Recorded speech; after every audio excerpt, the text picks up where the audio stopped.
Hello, everyone, and welcome to today's session, Managing Flares and Symptoms for Enteropathic Arthritis. My name is Brenda Delodder, and I am with the Canadian Spondyloarthritis Association. And I am so fortunate to be joined today by Dr. Sherry Rohekar, a rheumatologist specializing in spondyloarthritis, including enteropathic arthritis, which is our focus today. So, spondyloarthritis is this complex and debilitating condition that can really significantly impact the lives of those affected. It is the most prominent form of inflammatory arthritis. And surprisingly, it is more prominent than when compared to rheumatoid arthritis. So today, more than 500,000 Canadians live with this incurable disease. And this disease takes on several forms, including axial spondyloarthritis, psoriatic arthritis, uveitis, enteropathic arthritis, among others. So I'm going to introduce Dr. Rohekar. She is a distinguished rheumatologist based in London, Ontario, with a specialized focus on inflammatory conditions, including spondyloarthritis. She holds a longstanding commitment to advancing patient care and understanding within the field, providing and this deep understanding within the field, and provides expertise on the latest treatments and management strategies for these complex autoimmune diseases. Dr. Rohekar is recognized not only for her clinical practice, but also for her contributions to research and patient education, empowering individuals to navigate their diagnosis with greater knowledge and confidence. So thank you so much for all that you do in all of these areas, and especially this research piece. So we're really grateful. Thank you for having me, and thank you for that very kind introduction. Enteropathic arthritis, or we'll call it ENA today, is a form of spondyloarthritis that occurs alongside inflammatory bowel disease, IBD, like Crohn's disease and colitis. So flares of both will be can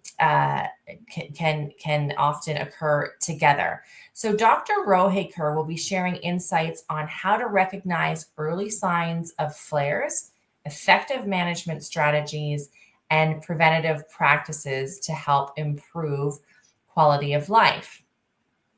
So let's start. I'm wondering if you could give us an overview of enteropathic arthritis. What exactly is this condition? How does it fit within the broader category of spondyloarthritis? So, enteropathic arthritis is a type of inflammatory arthritis that's related to Crohn's disease and ulcerative colitis. So, basically, in ulcerative colitis and in Crohn's disease, patients are experiencing an autoimmune attack against the lining of their bowels. And you can think of the same sort of autoimmune attack happening in the joints. So, the lining of the joints can also experience an autoimmune attack. And this can be in the small joints of the hands, the larger joints, such as the knees and the ankles, and in some cases also in the spine. So in the lining of the sacroiliac joints and the lining of the spinal joints. So the immune system, once it starts recognizing parts of the body as being foreign and needing to be attacked, it's not that picky. It can start recognizing the gut, and then it can also start recognizing the joints as something that needs to be attacked. And then you have a person that develops enteropathic arthritis, so an arthritis that's related to the bowels, which is enteropathic arthritis. And it's really one of the subtypes of spondyloarthritis in general, and they can overlap with the other types of spondyloarthritis, which you mentioned at the beginning of your talk. So thank you for that. And so could you explain some common early signs of a flare with ENA, and what should patients be on the lookout for? So when patients flare, they may have been stable with their arthritis symptoms for some time. So they have had stable levels of stiffness and pain no swollen joints. And then all of a sudden, things start going off the rails a bit. So they start noticing increased pain, stiffness, fatigue, and then worst of all, they may start experiencing some swelling in their joints. So it may be for example, they'd start developing one swollen knee, a swollen ankle. They may start having swelling and stiffness in their hands, not be able to grip, say, a coffee cup. That's a very common complaint. If they have spinal involvement, they may start noticing an increase in morning stiffness when they wake up. They're really stiff and sore. It takes them longer to loosen up. They may be waking up in the middle of the night and have to walk around to loosen up. So that can be the early signs of a flare. Sometimes that goes away after a few days. If it's starting to last for a few weeks, that's the time where you really need to contact your rheumatologist and say, things are not going well. I need some sort of intervention. Mm-hmm, mm-hmm. And so once someone recognizes a flare, I'm wondering if you could share with us some pain management techniques they can use right away to alleviate the discomfort. If you have a flare in your spine, one of the first things that you can do is physiotherapy and exercise. That's always a cornerstone of treatment for axial involvement of spondyloarthritis. Another good approach is topical therapies. So topical anti-inflammatories like Voltaren gel can work really well. And also ice, heat, if that helps, whichever one. Some people find ice is better. Some people find heat is better.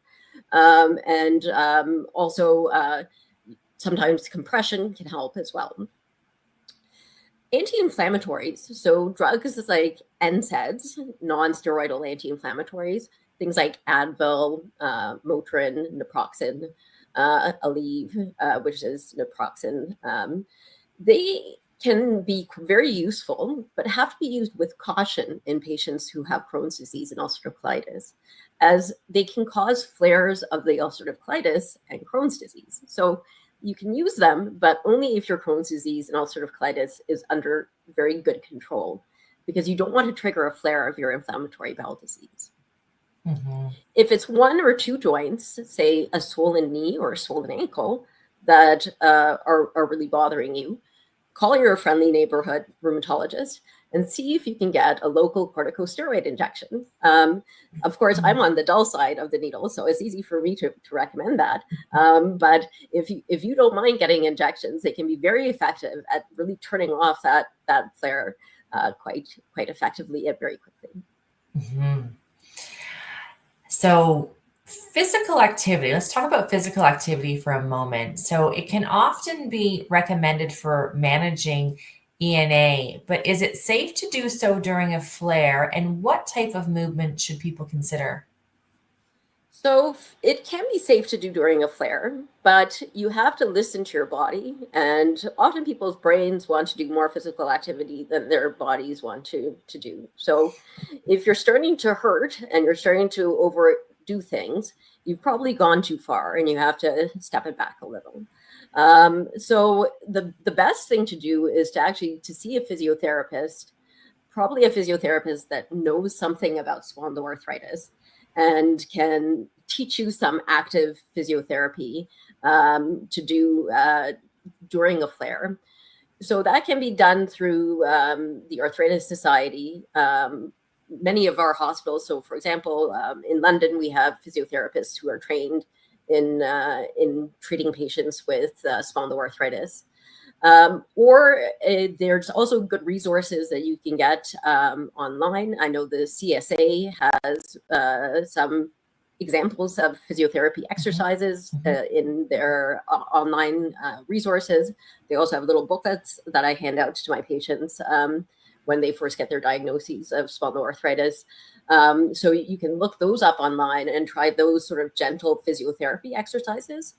I certainly would not be doing any sort of heavy cardio or anything like that, or impact exercises during a flare.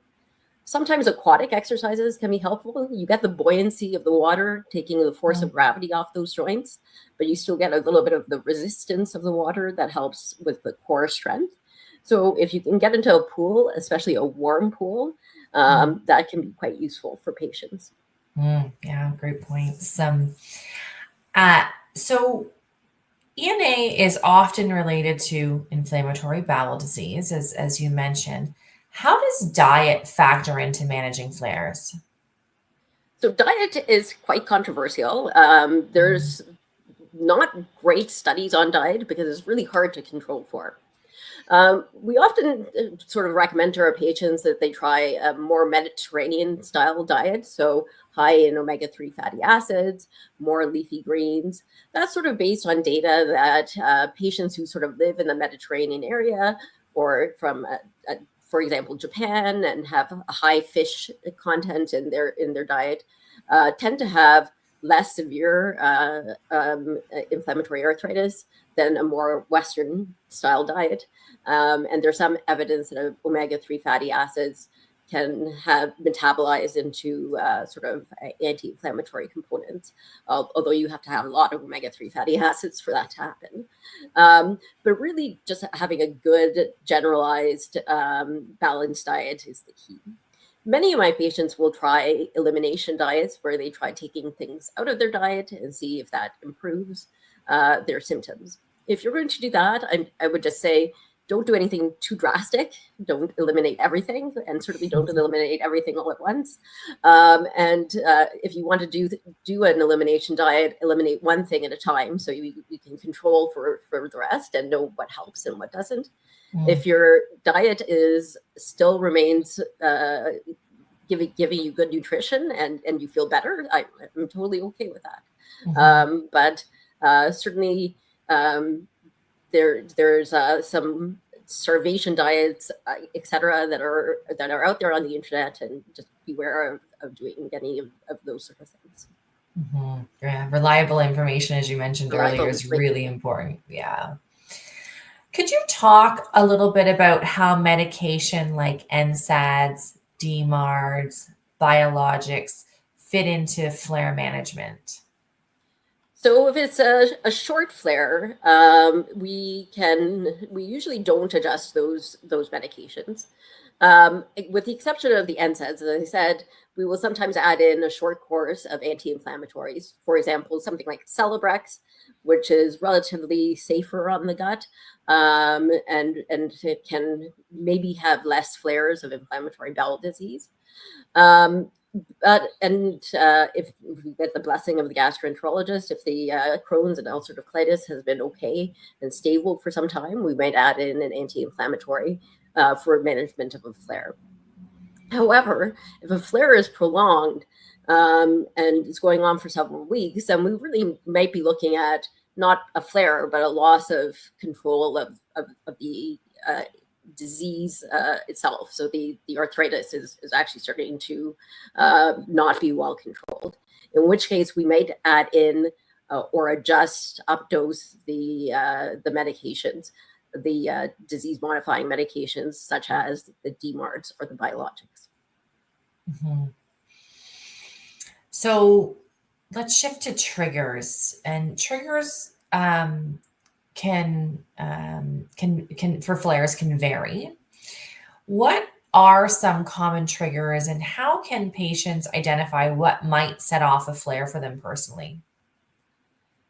Triggers for flares are really hard to identify. For many of my patients, the biggest triggers can be personal life stressors, so psychosocial stressors, a sudden loss of a family member, stress at work, stress at school. These things, of course, are really hard to control for because they're unexpected things that pop up. And of course, the last thing that anyone needs when they're going through a stressful time period, like an unexpected illness of a family member or stress at work, is to have a huge flare of their inflammatory arthritis. So I do try to remind my patients that when they are having stressful events that occur, that they should try to focus on pacing themselves through the day. So by pacing, I mean, remind yourself you don't have to get everything done at once. It does seem like there's a large amount of things to do, but it's okay to take breaks. You can stop, take a break, focus on yourself. If you're not in good shape, you can't help other people. So you have to put your own oxygen mask on before putting on the person sitting next to you on the plane. So remember that you have to take care of yourself and keep your health good. So remember to do some self-care even at those periods of high stress. Other common triggers are periods of increased physical activity. So a lot of people, if they are moving houses, if they are doing something where they are going on a long trip and are now going to be walking around Europe because they are going for a big vacation, once again, you're going on this beautiful vacation. Now you're having a flare when you reach there. So again, I would say prepare ahead. Remind yourself you don't have to do everything in one day. Maybe this is the time to hire movers or call all your friends to help out. Maybe this is the time that you can schedule extra time, buffer time during those vacations for you to take a nap or to rest. So it can be hard to predict, but you can sometimes try to control for some of those things. Thank you for those excellent suggestions and recommendations. And it is so unpredictable. Moving into the final question here, what lifestyle or routine modifications would you recommend to help reduce the likelihood of experiencing a flare? So one lifestyle modification that I recommend to all of my patients is to stop smoking if they are a smoker. So there's really great evidence now in spondyloarthritis that smoking can worsen outcomes for disease activity. So in terms of pain, stiffness, and day-to-day activity of spondyloarthritis, but also can increase radiographic progression of the disease and damage to the joints. So if you are a smoker, work on cutting back on smoking and ideally stop smoking. And you can talk to your family doctor. There's some great medications now that can help you reduce your smoking or stop smoking. The other things that can help from a lifestyle perspective is staying active, doing your physiotherapy, doing your exercises. And if you are overweight, to try to reduce your weight, that can be useful as well. Again, that's sometimes easier said than done, especially if you do have pain in your joints. But again, there are some new techniques that are available through medicine that can help with that as well. And finally, the previously mentioned pacing and making sure that you're actually practicing self-care is very important. Again, easy to say, hard to do, and you should do as I say and not as I do for those things as well. But remember that many of my patients, they put a little pressure on themselves, and they feel like they may be letting people down because their arthritis interferes with their ability to be there for other people. But you have to take care of yourself, and you're not letting people down. You're taking care of yourself, so you can be there for people. Absolutely.